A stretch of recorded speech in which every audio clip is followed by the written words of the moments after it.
We are going to talk about Anne Bradstreet, who was America's first poet.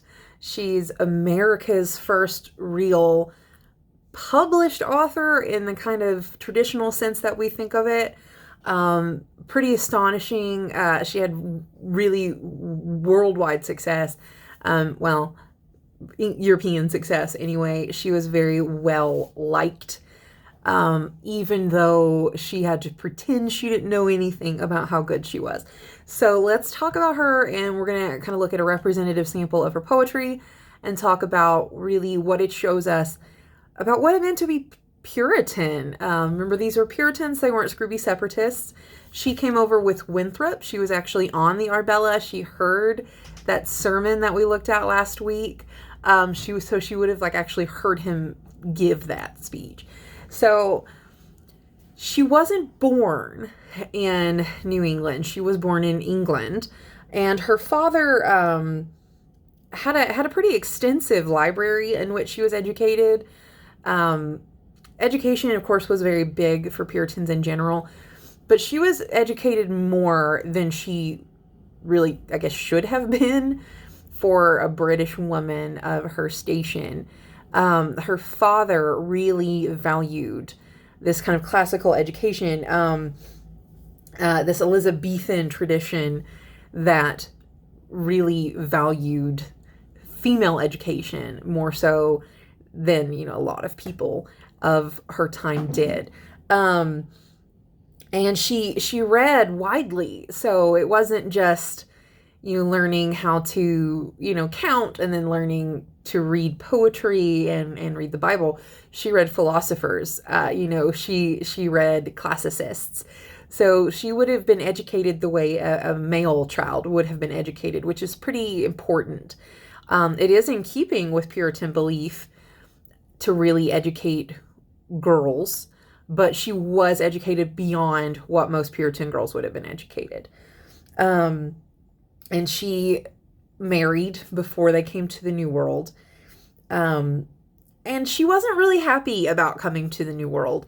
She had a pretty good life in England. She lived in a really nice house. She had a lot of relative comforts, access to a lot of things that people really would have considered to be, privileges at the time. And she was going to be coming to unknown dangers.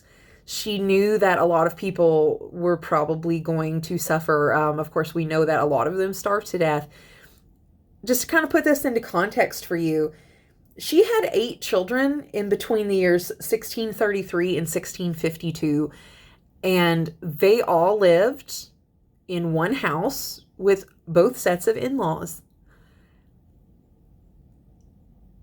And they were kind of wealthy people. So she didn't want to do that, but she did anyway because you're a Puritan and you don't complain. So she's on the Arbella. She knows the stories about what happened to the Puritans that came before, but she keeps her mouth shut because that's what you do. And of course, with the way that Puritans kind of believed women to be also, her writing basically represents for us a really good insight into kind of the balance you had to strike between your personal feelings and what you're allowed to feel, between what it's like to be a woman and what you're supposed to feel as a woman. So there's a lot of kind of good contrast between what she's writing and between what people like William Bradford are writing. They're telling the story that they're supposed to tell.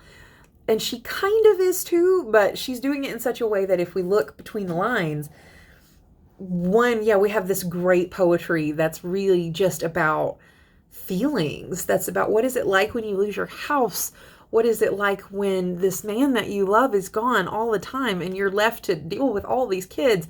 What about when your kids keep dying? That kind of stuff. So she has all these kind of poems, but she also has poems about what is it like to be a Puritan? And how can you kind of try to describe that in a way that's not going to get you in a lot of trouble? Because let's be honest, you have looked at the PowerPoint on Puritan life and Puritan belief, and it's a balancing act. We know that, according to Tulip, you're supposed to really just accept this stuff. If you complain too much, it means that you are not elect, that you are going to be condemned to hell. So she has to really, really balance this. And of course, with spiritual tribalism, it would mean her entire family is condemned to hell. And you can't really have that when your family are kind of among the more elite families. So let's take a look at some of her poetry and see how she does this. And we're going to start in the prologue. It's on page 219. And again, we're in this book. So let's look on page 219. And she's very funny once you get what she's doing. Okay. So she starts out here. To sing of wars, of captains, and of kings. Well, guys, she's doing an invocation to the muse. We have seen this before. I want you to think for a minute and see if you can remember where we've seen an invocation to the muse. If you thought, oh, De Villagra, you're correct.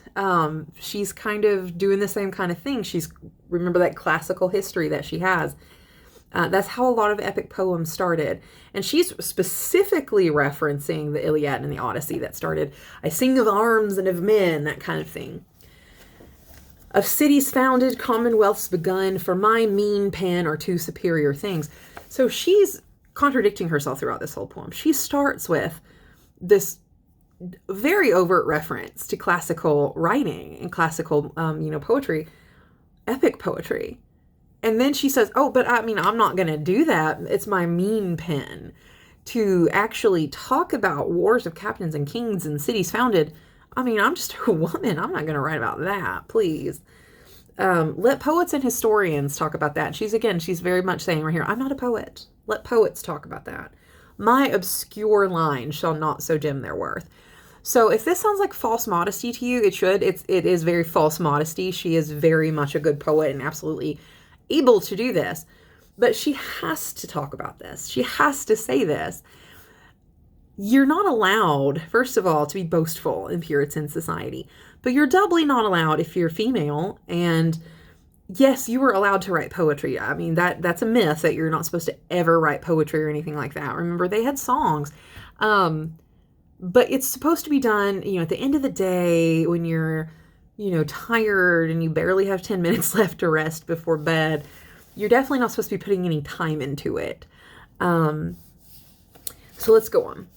When my wondering eyes and envious heart great Bartus's sugared lines do but read o'er, fool I do grudge the muses did not part twixt him and me that overflew it in store.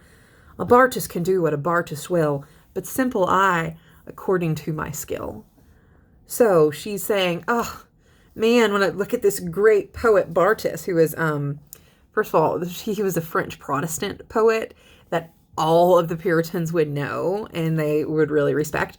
So she's like, man, when I read his stuff, oh, it's so good. I just really wish that the muses, which again are the Greek muses, so she's not saying I wish God had given me this, because you would never, ever question God. I know it can seem a little bit weird at first to think, well, why is she questioning what God did? Well, she's not. She would never say, why didn't God give me more poetic talent? She's just kind of as wistful, oh, I wish the muses had done that, had given me just a tiny, tiny amount of Bartus's skill. They'll be like going into a church today and saying, man, I wish I had just a little bit of Derry Falwell's, talent or something, whoever is somebody that they would, value. But again, she's writing this in perfect iambic pentameter. This is an incredibly talented poem, but she's constantly saying, oh, I'm so weak. I'm so bad. Part of this is a CYA thing. That way, if she does not accidentally, if she insults somebody or that gets under their skin, she'll be like, oh, I didn't mean to. I'm just a dumb lady, kind of thing. From schoolboy's tongue no rhetoric we expect, nor yet a sweet consort from broken strings, nor perfect beauty wears a main defect. My foolish, broken, blemished muse so sings, and this to mend, alas, no art is able, 'cause nature made it so irreparable. So again, same basic thing. Please don't expect these poems to be any good, that I'm writing perfectly and have this wonderful and cohesive, reference throwback to, the Greek poets. I'm just dumb. I can't help it. God made me this way. I'm sorry. Brilliant. She's brilliant. And then later she says she's a weak and wounded brain. Stanza 5. Stanza 5 here on 220. Fantastic. I am obnoxious to each carping tongue. Now here's where she's kind of letting her attitude come out a little bit, because she's calling her critics carping now. It's not so much, oh, I'm totally on your side, I get it, I'm awful. She's really starting to clap back a little bit. I am obnoxious to each carping tongue who says my hand and needle better fits. So again, these people who say I should be doing women's work and sewing. A poet's pen all scorn I should thus wrong, for such despite the cast on female wits. So in other words, they're saying, you're going to make all poets look bad because you're going to be so bad at poetry. Because you're a lady. If what I do prove well, it won't advance. They'll say it's stolen, or else it was by chance. So she's saying, I can't win. Even if I do write something that's really good, you're just going to say I stole it from a dude. So what do you want me to do? But sure, the antique Greeks were far more mild else of our sex. So it's like, even those guys that we think are awful because they were dirty heathens who didn't even have Jesus, they were nicer than you guys are being. They had muses, and all their muses were women, is what she's saying here in the 6th stanza. But even that you're gonna dismiss. She said, the Greeks did not but play the fools and lie. So why are you talking about the Greeks? They're liars and dumb. That's what she's getting at there. Well, let Greeks be Greeks. Let them be fools and dumb. And women what they are. Men have precedency and still excel. It is but vain unjustly to wage war. Men can do best, and women know it well. Preeminence in all and each is yours, yet grant some small acknowledgement of ours. She's saying, is it going to hurt you if you let me be good at this one thing? I mean, you guys have everything, basically, is what she's saying. And oh, ye high-flown quills that soar the skies, and ever with your praise still catch your praise, if e'er you deign these lowly lines your eyes, give time or parsley wreath, I ask no bays. This mean and unrefined ore of mine will make your glistering gold but more to shine. But man, and even if you just read this, everybody will say, wow, she's good for a girl, and it'll just make you look that much better in comparison. So she's very, very smart here to try to kind of defend herself in the way that she's defending herself. So if you remember from the bio, she didn't even she had to be sneaky to even get this published. Her brother-in-law had to publish this for her. He had to sneak around and say, oh, she didn't even know I was doing this. She'd be so embarrassed. Of course she knew he was doing it. Are you kidding? She wrote the prologue for it. But everything about it had to kind of play into that Puritan sensibility of what you're supposed to do. It's all very CYA. And I think you know what CYA stands for. So this poem's very smart. It shows her talent. It shows her intelligence. And again, it shows that tension and that balance between who you're supposed to be as a Puritan and who you are and who you want to be. How much of that you're allowed to show. So let's kind of talk about that some more. Let's go over to 238. Let's go to a letter to her husband, absent upon public employment. Now, with Puritans, again, as we talked in the Puritan Life PowerPoint, they had very much believed in marriage for love. They very much believed in, showing that was an act of respect for God. She very much loved her husband, and it was very hard for her when he was gone. But again, you have to be careful how much you show that. You have to be careful that you're not seen as this kind of lustful or wanton person, that your highest love is still God, that you're not putting your mortal or carnal desires above that. So again, there's that strike of balance here. And again, once again, she's using this very pagan imagery to show that kind of conflict between the spirit and the flesh. And that is just the thread throughout all of her poetry, is that constant tension between the spirit and the flesh. And it's a very beautiful poem. It's so full of desire and loss. My head, my heart, mine eyes, my life, nay more, she says of her husband.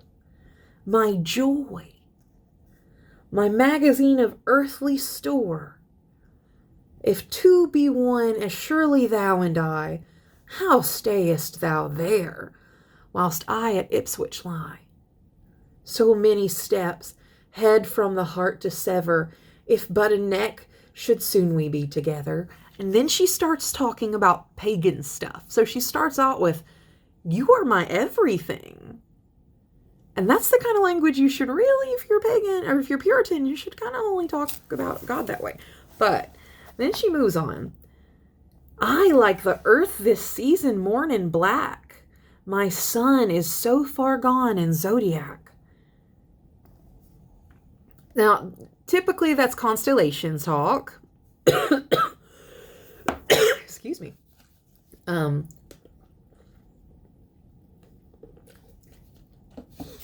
So she's using it to talk about the seasons, right? She's like, I, like the earth, I'm dead. Nothing's growing. I'm winter. Whom whilst I joyed, nor storms nor frost I felt, his warmth such frigid colds did cause to melt. My chilled limbs now numbed lie forlorn.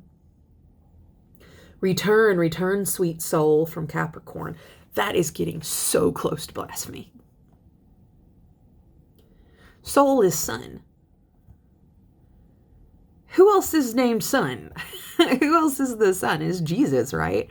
So she's getting super, super close to connecting her husband with Jesus and the warmth of Jesus. And she's ascribing to him these things that typically are put into religious poetry to describe a relationship with Jesus. She's having to use a lot of, again, she's putting it in these kind of pagan terms in this. This poem is really pushing the bounds of acceptability. This is a ballsy poem. In this dead time, alas, what can I more than view those fruits which through thy heat I bore? Okay, again, like that's sexual. I miss you so much. Well, all I can do is look at your children, which through thy heat I bore. Wow, that's a line. So she's connecting him with Jesus. She's waiting for a second coming. She's using pagan imagery. She's very close to talking dirty. Which sweet contentment yield me for a space, true living pictures of their father's face. O strange effect, now thou art southward gone, I weary grow the tedious day so long. But when thou northward to me shall return, I wish my sun may never set, but burn within the cancer of my growing breast. And again, it's a zodiac reference. That's not like a disease reference. The welcome house of him, my dearest guest. And then she brings up that biblical talk again. Flesh of thy flesh, bone of thy bone. I here, thou there, yet both but one. And that's how she skirts the rules, right? Is tying that back into the religious language. She's like, what do you want me to feel? Like, these are the vows that we took, to be flesh of one flesh. To put aside one family for each other. Like, this is what the Bible wants us to do. So why are you mad, bro? She pushes it. These are some very confessional poems. They're very open about her feelings. And they really stand up. I mean, in a modern world, I mean, these are still very powerful poems. And she talks, I mean, again, about, first of all, her frustration and the prologue about not being taken seriously. This is about longing and desire and loss. And then she really talks about loss again on page 243. Here follows some verses upon the burning of our house. And this is probably her most famous poem. And in this one, it's not as complex of a poem. Technically speaking, it's not as complicated, but the kind of emotion that she's talking about here is so universal. But again, she's really having to kind of balance what is expected of her as a Puritan woman with what she's feeling. So, the fearful sound of fire and fire. She wakes up and her house is on fire. And she says, "Let no man know is my desire." That doesn't mean she wanted her house to burn down. That means the opposite. So she jumps up. And of course, this is a little bit of a long poem. "To my God, my heart did cry to strengthen me in my distress and not to leave me succorless." So she wakes up and the first thing she says is, "Oh God, please no. don't let this happen." But you're Puritan, you believe in predestination. Think about how hard that would have to be for a Puritan person. You believe in predestination. You believe that all this stuff is written for a reason, but you still have these very human emotions. You still believe that it's gonna hurt, right? It's gonna hurt when you lose your home. You're gonna be afraid of what's gonna happen next, right? But you believe it was meant to be. And you also believe that if you have too negative of emotions, if you're tempted into sin, that in and of itself shows that you're not elect and that you're going to hell. And that's a lot to put on a person who's dealing with the crisis. It removes your outlet. Think about what it would be like to go through a pandemic and not be able to talk about it, not be able to seek any kind of comfort or help, because that would mean you're an evil person and your whole family would be condemned if you did. So this poem is like her way of trying to balance those emotions. "Coming out, beheld a space, the flame consume my dwelling place. And when I could no longer look, I blessed his name that gave and took." I mean, you can just feel the tension in that line, right? I had to watch it burn down. And when I just couldn't take it anymore, I'm going to be Puritan. I'm going to rely back on my beliefs. "Yea, so it was, and so 'twas just. It was his own, it was not mine." I mean, you can feel her trying to convince herself, right? "He might have all justly bereft, but yet sufficient for us left. When by the ruins oft I passed, my sorrowing eyes aside to cast." She's so honest about how hard this is for her. She's not pretending that it was just, oh, well, God gives, God takes away. Okay, it's fine. It's how it's supposed to be. She says, yeah, I looked at the things, or the places where the things used to be. Wow, that was my chest where all my really nice things used to go. All my best stuff I put in there for safekeeping, and poof, it's gone. God's will. And then she even says, "Adieu, adieu, all's vanity." Then straight again my heart to chide. "Did thy wealth on earth abide? Did fixed thy hope on mouldering dust?" And you can kind of hear the echo of Winthrop's speech, where he actually uses this very idea as one of his arguments about charity, where he says, okay, you can save all you want to, but, I mean, stuff rusts, stuff burns, stuff gets stolen, mice eat it, so things happen to your plans. She's watching that happen to her plans. And she's reminding herself, we were told that this happens. I just got to remember.